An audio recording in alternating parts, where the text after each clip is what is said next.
एक गांव में दीनानाथ नाम का एक आदमी अपनी पत्नी कावेरी, अपने 2 साल के बेटी शांतनु और अपनी माँ शांति के साथ रहा करता था। दीनानाथ ऑटो चलाकर अपने घर का गुजारा करता था। दीनानाथ की पत्नी कावेरी घर पर रहकर गृहस्थी संभाला करती थी। उनका परिवार बहुत ही खुशहाल परिवार था, लेकिन एक दिन उनकी खुशियों को ग्रहण लग जाता है। जब दीनानाथ एक सवारी को छोड़कर वापस घर जा रहा होता है, तभी सामने से तेज रफ्तार से आते हुए ट्रक से दीनानाथ के ऑटो का एक्सीडेंट हो जाता है, जिस कारण से दीनानाथ को बहुत सारी चोटें आ जाती है। जिसके बाद दीनानाथ घर पर ही रहा करता। धीरे धीरे करके उनके घर में पैसों की तंगी होने लगती है।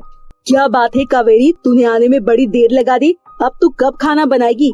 तुझे पता है ना, दीनानाथ को समय से दवाई देनी होती है। माँ जी, वो मैं साथ में काम भी ढूंढने लगी। मैंने सोचा कि पता कर लूं, क्या पता कोई काम ही मिल जाए। दीनानाथ के एक्सीडेंट के बाद से उनके घर की दुर्दशा बहुत ही बेकार हो गई थी। कावेरी को घर चलाना और साथ में बच्चे को पालना बहुत मुश्किल होता है और अपने पति की दवाई के लिए भी उसे पैसों की जरूरत थी। वो निराश बैठी होती है, तभी उसका पति बोलता है, क्या बात है कावेरी, तुम इतनी निराश क्यों हो, मुझे बताओ। मैं तो सोच रही हूँ कि घर का खर्चा अब कैसे चलेगा। तुम्हारी दवाइयाँ, बच्चे का खर्चा, खाने पीने का 100 खर्चे होते हैं। क्या करूँगी अब मैं? चिंता करने की क्या जरूरत है, मैं अपने दोस्त प्रशांत को फोन करता हूँ। वो अकाउंट में पैसे डाल देगा, फिर उसके बाद तुम आराम से घर चलाना।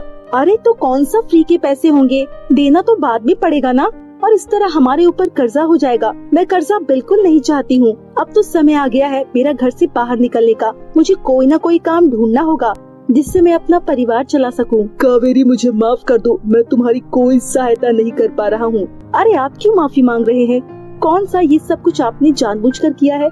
ये तो अनजाने में हुआ है, और फिर आपने हमें इतने समय से कमा कर खिलाया है। अब मेरा समय आ गया है कि मैं आपके लिए कुछ कर सकूं। सचमुच कावेरी, माँ सही कहती है। मैंने जरूर कोई अच्छे कर्म करे होंगे जो मुझे तुम जैसी पत्नी मिली, जो मेरा हर कदम पर साथ देती है। बस करिए, ये तो मेरा फर्ज है। मैं खाना बनाती हूँ, उसके बाद आप दवाई ले लेना, तब तक आप आराम करिए। कावेरी इतना बोलकर जल्दी से खाना बनाने लगती है और अपने पति सास को खाना देकर अपने बच्चे को दूध पिलाकर काम की तलाश में निकल जाती है। हे कान्हा जी, मेरी मदद करिए, मुझे कोई रास्ता दिखाइए। मुझे कोई काम मिल जाए तो कितना सही होगा। मैं अपना घर परिवार सही से चला पाऊंगी। कावेरी झाड़ू पोछा का काम ढूंढने लगती है, लेकिन उसे वो भी नहीं मिलता। जिसके बाद वो घर वापस आती है और अपने 2 साल के बच्चे को उठाकर बोलती है, मेरा प्यारा बेटा कैसा है? मम्मी को याद कर रहा था। माँ जी, मुन्ना ने आपको परेशान तो नहीं किया ना? मुझे तो लगा मुझे घर में ना पाकर कहीं वो रोने ना लगे। नहीं बेटा, इसने मुझे तंग नहीं किया, बल्कि मेरे साथ तो खेल रहा था। तो इतनी जल्दी कैसे आ गई? लगता है बात नहीं बनी कोई। हाँ माँ जी, मेरी तो उम्मीद टूटी जा रही है। कहीं ऐसा ना हो कि हम लोग रोड पर आ जाएं। नहीं बेटा, ऐसा कुछ नहीं होगा। भगवान पर भरोसा रख, भगवान हमारे बारे में जरूर सोचता है। तुझे कोई न कोई रास्ता जरूर दिखाएगा भगवान। हाँ माँ, मेरी भी भगवान से यही आस है। तीसरे दिन जब कावेरी अपनी दोस्त कमला के पास जाती है, कमला, मुझे 2000 रूपए उधार चाहिए। मैं काम ढूंढ रही हूँ। मुझे जैसे ही काम मिलेगा मैं तुझे पैसे वापस कर दूंगी। अरे बहन, थोड़ी देर पहले आती तो सही नहीं रहता। मैंने अभी काम वाली को पैसे दे दिए हैं। मेरे पास अब पैसे नहीं है। तुझे तो पता है आजकल चोर का भरोसा नहीं है। मुझे तो अपनी नौकरानी पर भी भरोसा नहीं है, इसीलिए घर में पैसे रखती ही नहीं हूँ। सचमुच यार, मुझे मना करते हुए बड़ा अफसोस हो रहा है। अच्छा तू बैठ जा, मैं तेरे लिए चाय नाश्ता लाती हूँ। नहीं नहीं, रहने दे, मैं जा रही हूँ। मुझे जरा सा काम है, कभी और आऊंगी तेरे घर। कावेरी की सहेली उसको पैसे के लिए मना कर देती है, बल्कि कावेरी ने कई बार अपनी दोस्त को पैसे दिए थे और कमला ने उसे पैसे वापस भी नहीं दिए थे। कावेरी निराश होकर बाजार की तरफ निकल पड़ती है। तभी उसकी नजर एक कपड़े के शोरूम पर जाती है, जहाँ एक मालिक फोन पर अपने नौकर पर गुस्सा कर रहा था। क्यों रे, तूने छुट्टी कैसे ली? अब लहंगे की फिटिंग कौन करेगा? लड़की पैसे देकर जा चुकी है, अब मैं उसको कैसे मना करूँगा? मेरे पास कोई फोन नंबर भी नहीं है। उसे अर्जेंट में लहंगा चाहिए था, किसी पार्टी में जाना है उसे। आज तेरी वजह से मेरी बेइज्जती हो जाएगी। अब क्या करूँ? इतनी जल्दी मुझे कौन सा दर्जी मिलेगा जो लहंगे की फिटिंग कर दे? मालिक की बात कावेरी सुन लेती है और वो शोरूम के अंदर जाकर बोलती है, मेरा नाम कावेरी है, क्या मैं आपकी कोई मदद कर सकती हूँ? मुझे दर्जी का काम आता है, अगर आप कहे तो मैं लहंगे की फिटिंग कर सकती हूँ। मैं कैसे मान लूँ तुम्हें दर्जी का काम आता है? बहुत महंगा लहंगा है, अगर खराब हो गया तो आफत हो जाएगी, और मैं तो तुम्हें जानता भी नहीं हूँ। कुछ गड़बड़ कर दी तो तुम्हें कहाँ से ढूंढूंगा? एक बार आप मुझे मौका तो दीजिए सेठ जी, देखना आपको मेरा काम पसंद आएगा। अच्छा ठीक है, मेरे पास गाउन है, सबसे पहले तुम उसकी फिटिंग करो, फिर मैं देखता हूँ। ठीक है मालिक, मैं कर देती हूँ। कुछ देर में कावेरी गाउन की फिटिंग करना शुरू कर देती है। जब कस्टमर गाउन लेने आती है तो वो उसे पहनकर ट्राई करती है और बोलती है, दीदी देखो फिटिंग तो कितनी अच्छी है। कितना लूज था ये गाउन, मुझे जो मैंने नाप दिया था वही नाप की फिटिंग आई है। बहुत ही बढ़िया फिटिंग करी है। अब मैं आपसे ही फिटिंग करवाया करूँगी। ठीक है मैडम। कस्टमर शोरूम से चली जाती है। तभी मालिक कावेरी से बोलता है, कावेरी मुझे तुम्हारा काम पसंद आया, इसलिए अब कल से तुम काम पर आ जाना।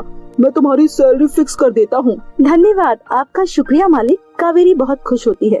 उसे 10,000 रूपए की नौकरी मिल जाती है। घर जाकर कावेरी सबको ये खुशखबरी देती है। सब लोग घर में बहुत खुश होते हैं। अगले दिन से कावेरी काम पर जाने लगती है। कावेरी का काम सभी लोगों को पसंद आता है। शोरूम का मालिक भी कावेरी के काम से बहुत खुश होता है, क्योंकि जो कस्टमर एक बार कावेरी से काम करवाने आता था वो दोबारा उसी के पास काम करवाने आता। इस तरह शोरूम का मालिक बहुत खुश होता था। ऐसे ही एक दिन पुराना दर्जी वापस आ जाता है। नमस्ते मालिक, मैं लौट आया हूँ। गांव में अचानक जाना पड़ गया। मुझे पता है आपको बहुत परेशानी हो रही होगी। आखिरकार मेरे जैसे दर्जी आपको कहीं नहीं मिलेगा। कावेरी इधर आना।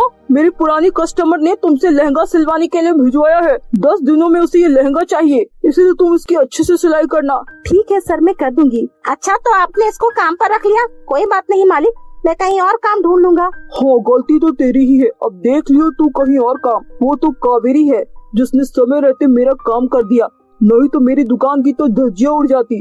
ठीक है, मैं अपना सामान ले लेता हूँ, फिर मैं जाता हूँ। कावेरी सामान लेने के लिए अंदर चली जाती है और मालिक अपना काम करने लगता है। तभी पुराना दर्जी उस लहंगे पर चाय डाल देता है और वहाँ से चला जाता है। जब मालिक की नजर लहंगे पर पड़ती है तो वो कावेरी पर चिल्लाता है और बोलता है, कावेरी मैंने तुम्हें बोला था ना ये लहंगा संभाल कर रखना, तो तुम्हें समझ नहीं आती मेरी बात। अब देखो इस पर चाय गिर गई, अब इसकी भरपाई तुम करोगी। मुझे नहीं पता, मुझे कहीं से भी 30,000 रूपए ला कर दो, या तो इस लहंगे को बिल्कुल पहले की तरह ठीक करो। लेकिन मालिक, मैं इतने सारे पैसे कहाँ से लाऊंगी? और चाय मैंने नहीं गिराई है। मुझे तो लगता है पुराने दर्जी वाले भैया ने चाय गिराई है। कावेरी बहुत बोलती है, लेकिन शोरूम का मालिक उसकी एक नहीं सुनता। कावेरी परेशान होकर घर जाने लगती है। तभी रास्ते में उसे एक बूढ़ी अम्मा मिलती है। उनकी नजर जब कावेरी पर पड़ती है, क्या हुआ बेटा, तुम रो क्यों रही हो? तुम्हें क्या तकलीफ है, मुझे बताओ। कावेरी बूढ़ी अम्मा को प्रणाम करती है और सारी बातें बताती है। चिंता मत करो बेटा, मैं तुम्हें एक जादुई सिलाई मशीन दूंगी जिसके ऊपर कोई भी कपड़ा रखते ही वो तैयार हो जाएगा।